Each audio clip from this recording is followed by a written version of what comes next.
not in Kansas anymore. Smallville's Brainiac didn't show up as a conqueror.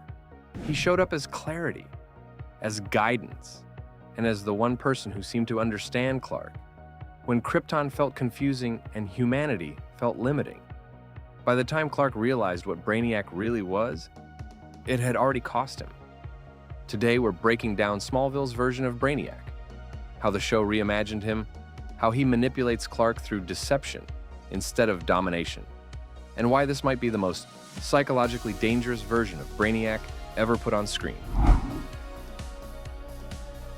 In the comics, Brainiac is typically an alien superintellect who collects cities and civilizations.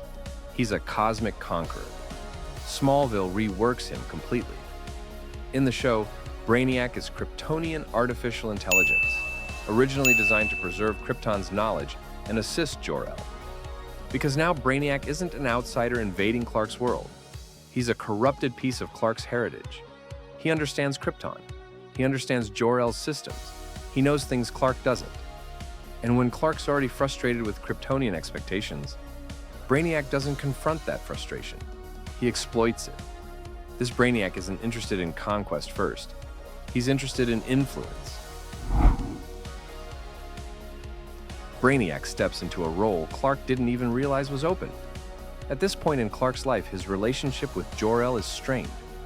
The guidance he receives from Krypton feels cold, demanding, and incomplete. Clark is frustrated by cryptic warnings and rigid expectations. Brainiac sees that gap and fills it. Brainiac rarely employs physical force, even though he possesses great power and sophisticated skills. Instead, he relies on shapeshifting, deception, and manipulation.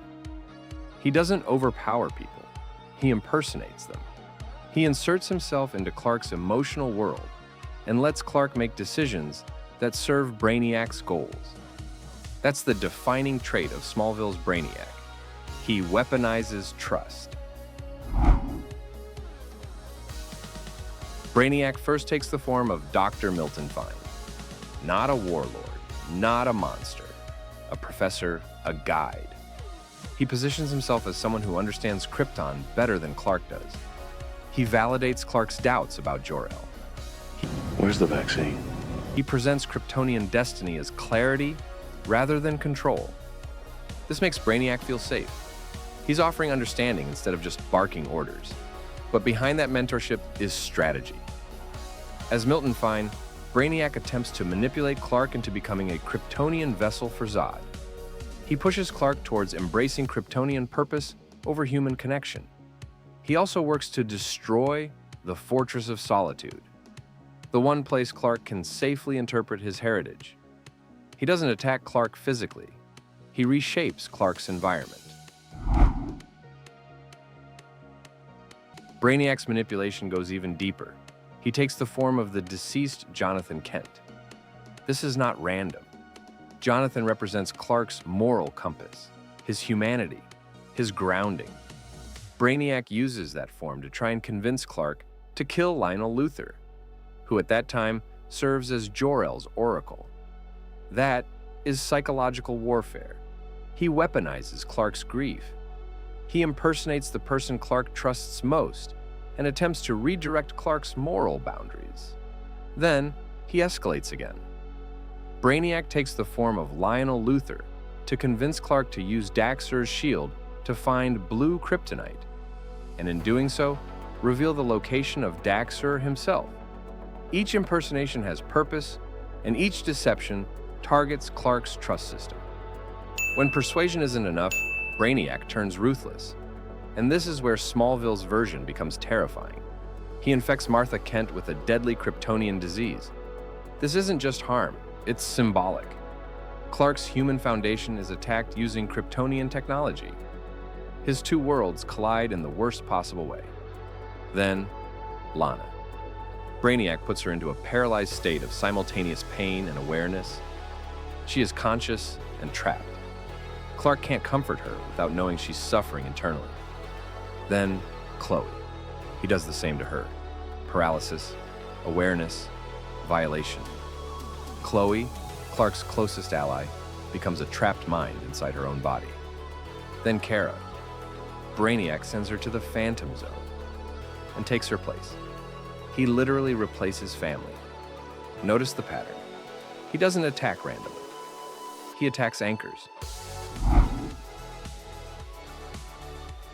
Brainiac in the comics is terrifying because of scale.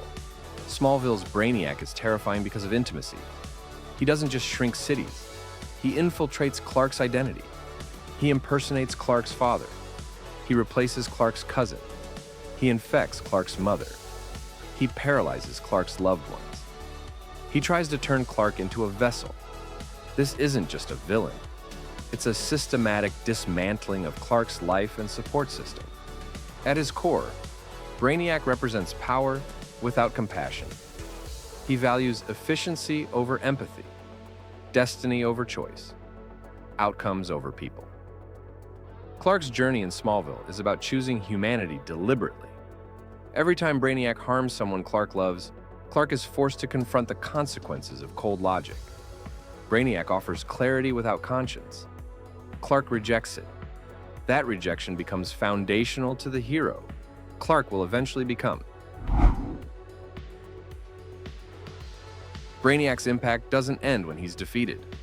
Clark becomes more cautious about blind obedience to Kryptonian systems. He questions authority. He trusts human connection more, not less. Brainiac clarifies the line Clark will not cross, the version of Superman he refuses to become.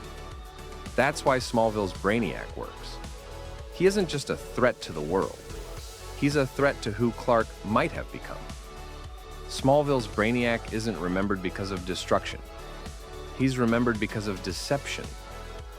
Because he got closer to Clark than almost any other villain. Do you think Brainiac was Clark's most dangerous psychological enemy in Smallville? Or did someone else come closer to breaking him? Let me know in the comments.